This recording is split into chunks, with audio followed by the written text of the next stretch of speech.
Alpha Condé, premier invité de marque, a foulé le sol du Burkina pour la cérémonie d'investiture du nouveau président du Faso. L'événement, c'est dans 2 jours. Le président guinéen est arrivé ce matin. Il est arrivé tôt pour, dit-il, se donner le temps de rendre hommage aux autorités de la transition et féliciter le nouveau président. L'heure des ultimes votes au Conseil national de la transition. Hier, les députés du CNT ont discuté budget. Il a été question notamment du projet de budget de l'État pour 2016 qui s'élève à près de 1823 milliards de francs CFA. Celui de 2015 a quant à lui été rectifié. Une nouvelle tentative d'attaque au couteau aujourd'hui à Jérusalem. Un individu a voulu poignarder des policiers. Il a été abattu. La journée a été très agitée dans la ville. De nombreuses familles palestiniennes se sont rassemblées pour réclamer les corps de leurs proches tués dans des attaques ou dans des affrontements avec Tsahal. Voilà pour la une de ce journal. Mesdames et messieurs, bonsoir et bienvenue. Dans 2 jours, l'investiture du président nouvellement élu, Roch Marc Christian Kaboré, le Burkina s'apprête à ouvrir une nouvelle page de son histoire. Le président guinéen sera de la partie. Alpha Condé est arrivé ce matin à Ouagadougou, accueilli à l'aéroport par Michel Kafando. Il est arrivé tôt pour se donner le temps, dit-il, de rendre hommage aux autorités de la transition et féliciter le nouveau président. Jean Zongo, Sibidi Issa Lankwande. Il est le premier des invités de marque annoncés pour l'investiture du nouveau président burkinabé. Alpha Condé, président de la République de Guinée, foule le sol du pays des hommes intègres. Il est accueilli à sa descente d'avion par le président de la transition, Michel Kafando.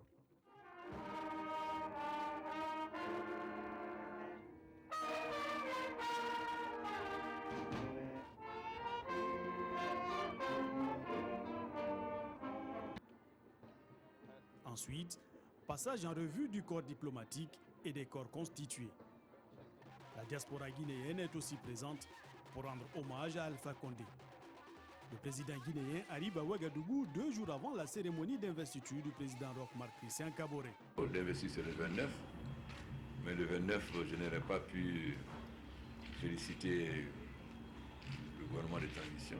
Donc j'ai voulu venir plus tôt pour d'abord féliciter mon frère Kafando et le Premier ministre et tout le gouvernement, parce que ce n'était pas facile et il y avait beaucoup d'inquiétudes, mais ils ont tenu leurs engagements, ils ont pu faire l'élection à temps et le nouveau président rentrera en fonction en 2016. Le deuxième, vous savez que je suis un peu burkinabé, je connais ici depuis très longtemps et les Roch, les Salif, sur mon compagnon sont mes frères. Donc il faut que je vienne leur manifester mon soutien et leur apporter mon aide et le peu d'expérience que je peux leur donner. C'est ce mardi que le président élu entre en fonction et le président guinéen vient magnifier les relations entre les 2 pays. Et pendant ce temps, le président nouvellement élu multiplie les audiences. Roch Marc Christian Kaboré s'est entretenu cet après-midi avec l'ambassadeur de la Corée du Sud au Burkina avec résidence à Abidjan. Il a été question du renforcement de la coopération bilatérale. Écoutons l'ambassadeur à sa sortie d'audience. Ses propos sont recueillis par Arthur Ouedraogo et Maxime Zongo. J'ai eu l'honneur de lui transmettre directement le message de félicitations de notre présidente, Madame Park Geun-hye. J'ai pu échanger avec Monsieur le Président pour pouvoir renforcer nos 2 relations, pour que cette relation puisse monter d'une autre étape plus haute. Simplement, la coopération entre les 2 gouvernements, nous avons échangé sur la coopération entre les entreprises, c'est-à-dire le domaine privé. Et nous sommes mis d'accord que cet investissement serait très important pour pouvoir contribuer au développement du Burkina Faso. Et ces domaines sont comme le domaine d'énergie, infrastructure, technologie, IT et le domaine des mines. Et c'est pourquoi le président, j'ai demandé une attention particulière à Monsieur le Président et Monsieur le Président m'a promis qu'il porterait son attention à l'arrivée des entreprises coréennes ici au Burkina Faso. Voilà, je vous le disais en titre, l'heure des ultimes votes de loi au Conseil national de la transition. C'était hier 26 décembre, une plénière consacrée à l'examen du budget 2016 et à la rectification du budget de 2015. Le projet de budget pour 2016 s'élève à plus de 1823 milliards de francs CFA. Les explications avec Ibrahima Sombier et Elouende Céline Ilboudou. À l'ordre du jour des derniers actes législatifs du Conseil national de la transition CNT, deux projets de loi de finances, l'un relatif à la rectification de l'exécution du budget de l'État gestion 2015 et l'autre portant exécution du budget de l'État gestion 2016. 2015 a été une année difficile sur le plan budgétaire compte tenu des crises sociopolitiques qu'a traversé le pays, notamment le coup d'État manqué de septembre. Contexte difficile aussi bien au plan international qu'au plan national. Du point de vue des finances publiques, le contexte s'est caractérisé par une baisse d'environ 90 milliards. Donc, ce qui a conduit à revoir le niveau des dépenses pour ne pas aggraver le déficit prévisionnel. Le budget de l'État gestion 2016 s'élève à 1823 milliards 133 millions 477 000 francs CFA avec un besoin de financement de plus de 239 milliards de francs CFA. En principe, ce budget devait être déposé le premier jour ouvrable du mois d'octobre. On n'a pas pu le faire parce que le coup d'État est venu remettre en cause toutes les hypothèses autour desquelles avait été bâtie la première mouture du projet. Donc nous avons dû reprendre cet exercice, mais c'est un document qui a été élaboré conformément aux bonnes pratiques en la matière, conformément aux règles budgétaires au Burkina Faso. Au vote du budget de l'État gestion 2016, 82 ont voté pour, une abstention sur les 83 votants. C'est l'une des grandes composantes du programme socio-économique d'urgence de la transition, le financement de projets. Les dossiers sont toujours en cours de traitement et beaucoup commencent à s'impatienter. Selon les agents chargés de mener l'opération, cela s'explique par la rigueur et le souci d'éviter les erreurs. En attendant, 13 personnes viennent de recevoir leur chèque, valeur totale 100 millions de francs CFA. Moussa Ouedraogo, Jérémy Ouedraogo avec la voix de Bouma Ernest Nebier. Le programme va toucher au total plus de 3000 personnes. 13 personnes bénéficient ici de leur chèque pour le démarrage effectif de leurs activités dans le cadre de ce programme. Les autres, eux, devront patienter. Une patience qui s'explique par la rigueur dans le traitement des dossiers. Aujourd'hui, nous arrivons à l'aboutissement de ce travail assez costaud qui a impliqué aussi bien les bénéficiaires eux-mêmes que les différents agents du Fonds burkinabé de développement économique et social. Ces premiers responsables rassurent de la disponibilité des fonds. C'est juste une question de procédure, ont-ils précisé. La phase administrative est pratiquement achevée et donc nous sommes en train de signer les conventions et programmer les décaissements. Pour les bénéficiaires, c'est un moment de grande joie et un aboutissement car ils vont enfin voir leur projet se réaliser. Projet qui, il faut le rappeler, avait connu un retard dans sa réalisation. Un retard imputable au manque de financement. Premièrement, je remercie son Excellence, M. Michel Kafando, et le Premier ministre qui ont joué vraiment leur partition, qui ont vraiment eu une volonté affichée pour vraiment aider les jeunes à mieux travailler. Ces bénéficiaires ont été invités à bien gérer ces fonds. Ils ont également été invités à être des relais auprès des autres élus pour les modalités du décaissement. La femme rurale au cœur de toutes les attentions. La plupart d'entre elles sont des grandes productrices, mais restent à résoudre l'épineux problème de l'écoulement. La question était au centre de la commémoration de la journée de la femme rurale aujourd'hui à Kongoussi. Adama Guiti, Frédéric Etienne Bassenga. La femme rurale burkinabé, mise à l'honneur ici à la 18e édition de la journée mondiale qui lui est dédiée, nous sommes à Kongoussi. Arborant fièrement les symboles de leur métier, ces femmes qui constituent la frange majorité de la population burkinabé ont toujours du mal à joindre les deux bouts, bien qu'elles soient des productrices qui ne cessent de progresser grâce aux différents programmes mis en place par le gouvernement et ses partenaires. L'un des constats majeurs qui se dégage de l'apport de ces programmes à la production nationale montre que la proportion de la production des femmes s'accroît sensiblement, alors que les débouchés d'écoulement demeurent constants. Justement, c'est sur ce levier que les acteurs pour l'émancipation de la femme rurale ont décidé de jouer pour changer la donne. Et pour y arriver, une synergie d'action sera engagée. Mais il faudra surtout que la femme rurale burkinabé y mette du sien.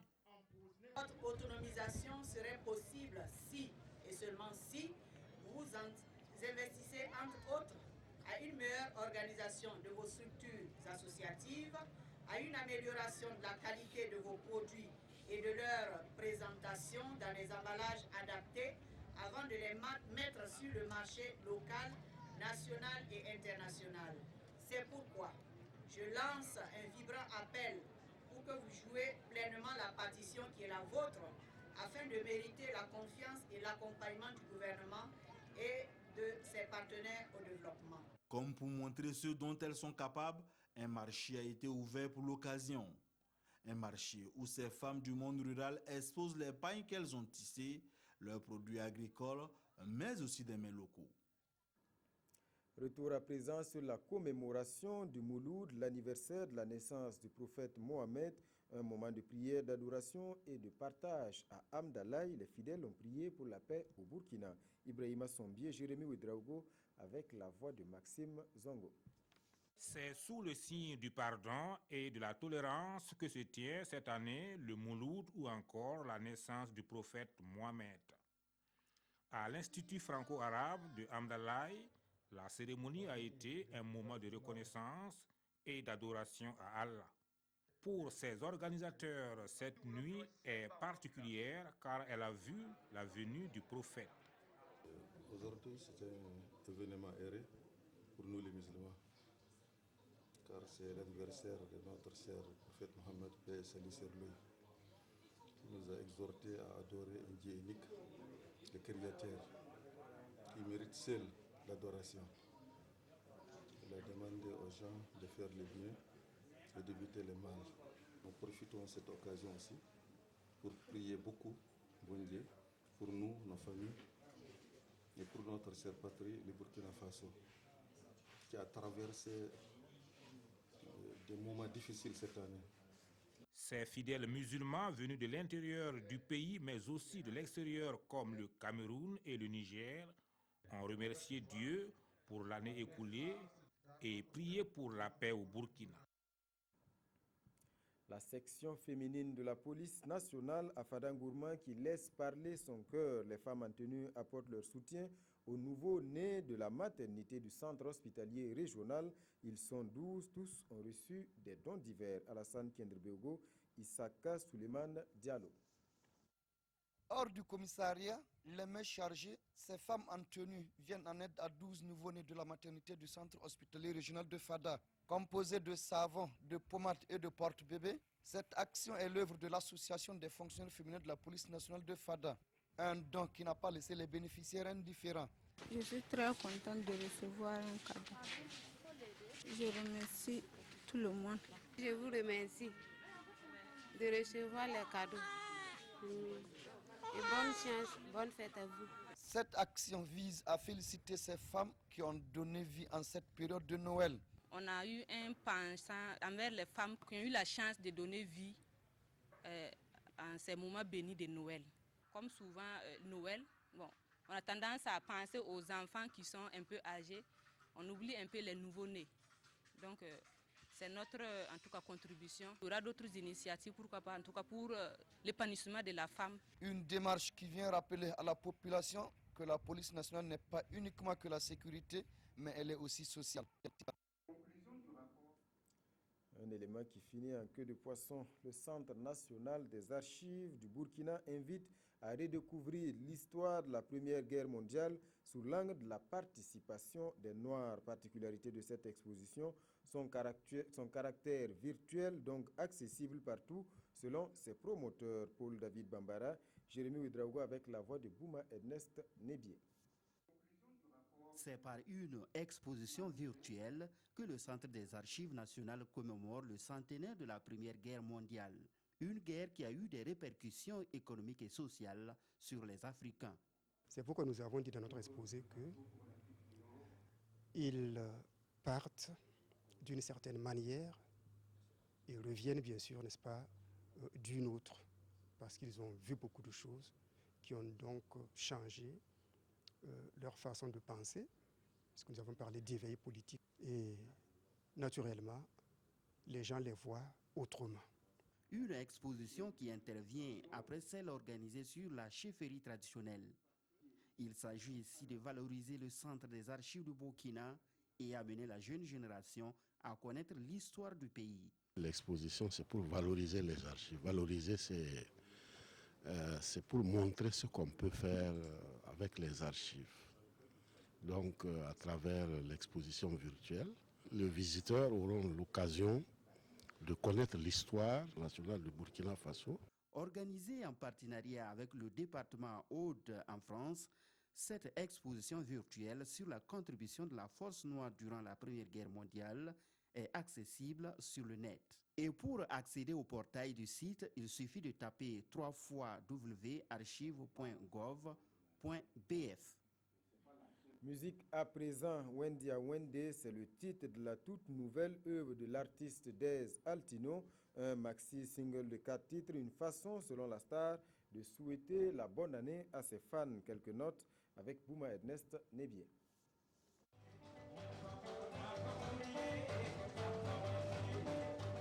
Après Sababo en 2014, Dez Altino est de retour sur le marché discographique avec Wendy à Wendy.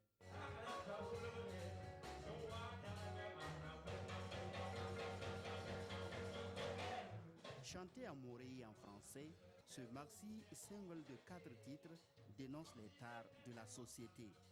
Dans ce single inspiré du tiroir Mossi, il chante la paix et fait une mention spéciale à Dieu.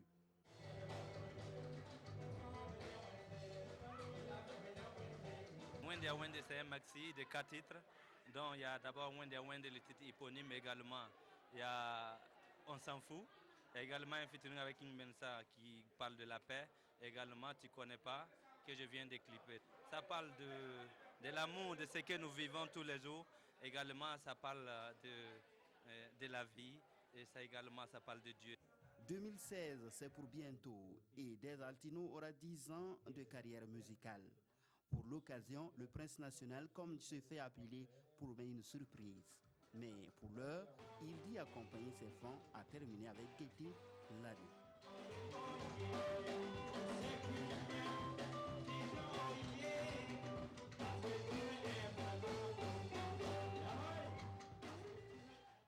Chez nous, à présent, une nouvelle tentative d'attaque au couteau aujourd'hui à Jérusalem. Un individu a voulu poignarder des policiers. Il a été abattu. La journée a été très agitée dans la ville. De nombreuses familles palestiniennes se sont rassemblées pour réclamer les corps de leurs proches tués dans des attaques ou dans des affrontements avec Tsahal.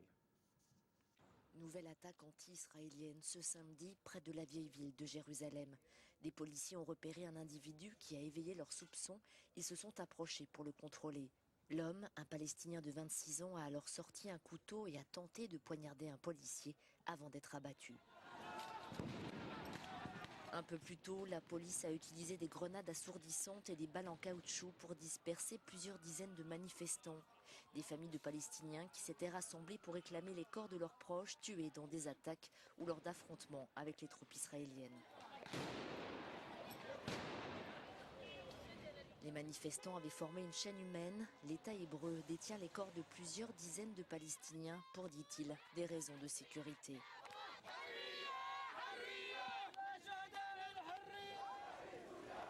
En Cisjordanie, ces Palestiniens enterrent une de leurs martyrs. Vendredi, une femme a tenté de lancer sa voiture contre des gardes-frontières israéliens. Elle a été stoppée par les forces de sécurité qui l'ont abattue. Funérailles aussi à Gaza. Un Palestinien a été tué vendredi lors d'affrontements avec l'armée israélienne dans la bande de Gaza.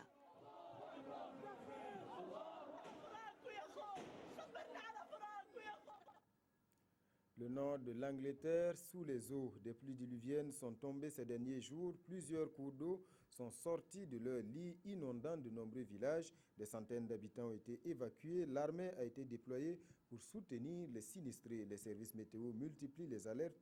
Les prévisions ne sont guère optimistes. Alerte maximum aux inondations dans le nord de l'Angleterre. Suite aux pluies torrentielles qui se sont abattues sur le pays ces derniers jours, la plupart des cours d'eau sont sortis de leur lit, inondant tout sur leur passage. Plusieurs centaines d'habitants du comté de Lancashire, dans le nord-ouest du pays, ont dû être évacués et 10 000 foyers ont été privés d'électricité. Sur place, une unité de l'armée a été déployée pour venir en aide aux résidents. Nous ne savons pas encore si la situation va empirer. Ce qu'on sait, c'est que le niveau des eaux continue à monter et nous nous préparons au pire, explique ce militaire.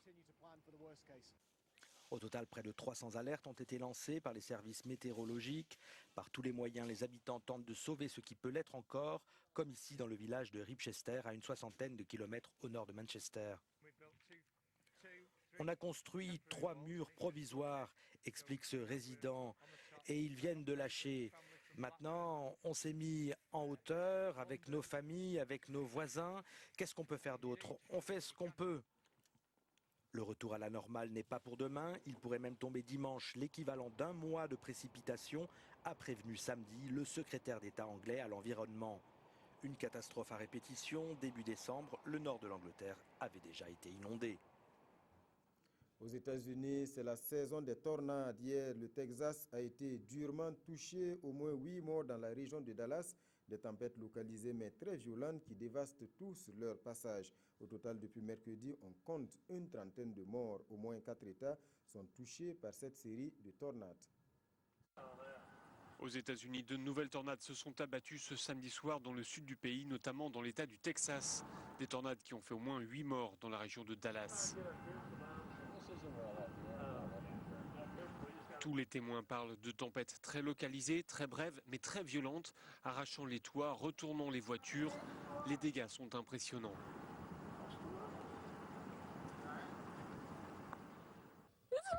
Cette femme est sous le choc. Je suis enseignante, dit-elle, et plusieurs enfants de mon école habitent dans ce quartier et leurs maisons ont été emportées. Nous, on a été épargnés. Moi, j'ai jamais vu ça. J'aurais jamais imaginé vivre ça un jour. C'est vraiment un cauchemar.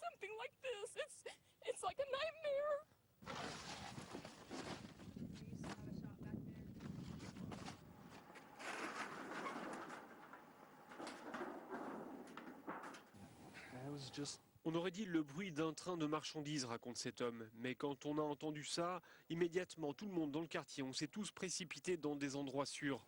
On s'est mis à 4 pattes pour se protéger. Ça a duré 15 secondes et après, c'était fini. 15 seconds later, it was over with. It was gone. Ces nouvelles victimes au Texas alourdissent un bilan déjà dramatique. On parle désormais d'une trentaine de morts depuis mercredi.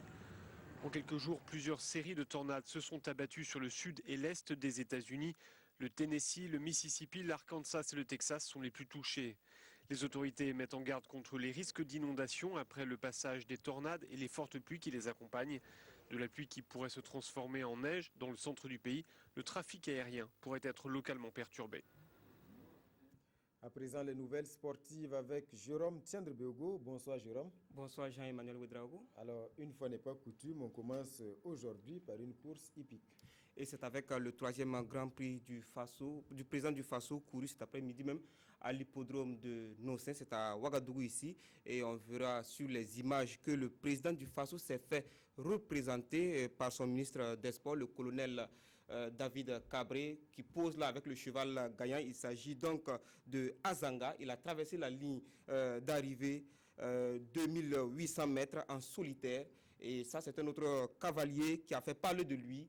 C'est Ahmed Kaboré qui a remporté 2 coups sur 2 chevaux différents. Alors, sur 2100 mètres et 1200 mètres. C'était donc en image le Grand Prix du président du Faso que nous allons vous montrer en long et en large demain au magazine des sports. En attendant, Jérôme, 5e journée du Faso Foot, dites-nous que s'est-il passé? Alors, la D1 était à sa 5e journée, comme vous le dites si bien. Samedi, il y avait seulement 4 oppositions pour cette 5e journée disputée.